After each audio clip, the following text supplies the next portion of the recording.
Jumbo, thanks for joining us at Adventure with Africa Kenya Safaris as we explore the incredible world of wildlife at Kenya's parks and all things safari. This week,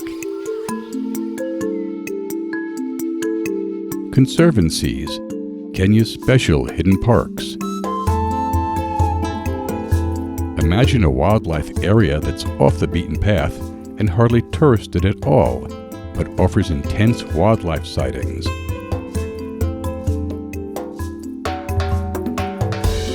Now add to this the option to engage in activities like off-road game tracking, night safaris, and breakfasts in the bush, things you can't do in a national park.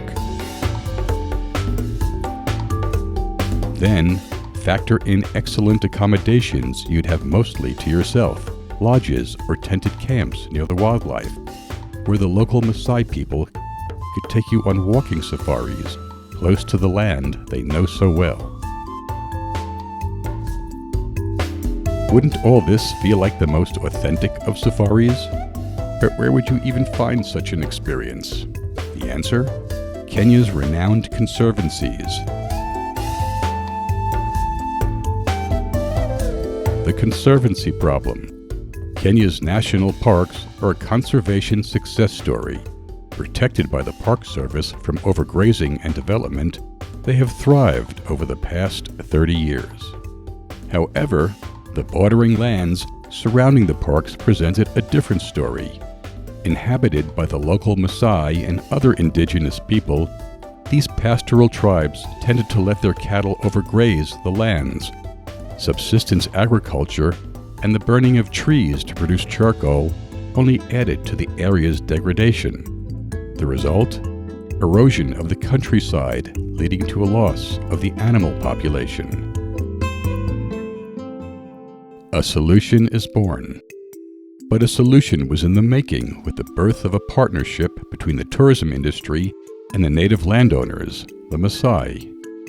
Under these new agreements, the Maasai would curtail their overgrazing and other degrading agricultural methods.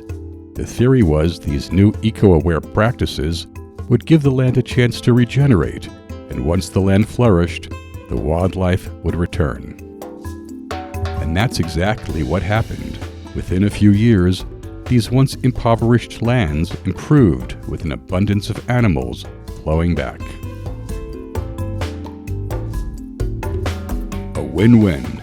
And what happened to the native Maasai people in this arrangement? In return for reforming their grazing and agricultural practices, they are paid a yearly stipend. They still raise their cattle using more sustainable rotational grazing practices, but now they have economic security as well. This has meant better health care for their families, and for the first time, they can afford to send their children to school. Transformational changes for these traditional people. Additionally, the Maasai earn more income working as guides on the conservancies. Who better to guide your safari adventure than the people who grew up on this land and know it better than anyone? And a few more wins. This brings us to you, the safari goer. An important part of each conservancy's charter is a strong commitment to the eco-health of the land and community.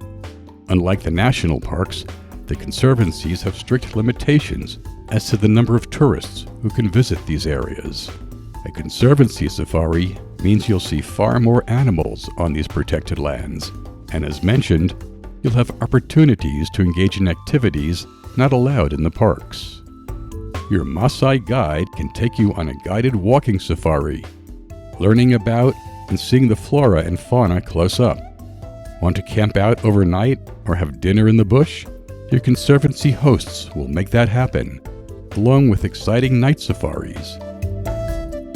The conservancy experience is about as close as one can come to a personal, private safari. Let us introduce you to Kenya's many excellent conservancy lands for the perfect natural adventure. Hope you enjoyed the safari moment in your day.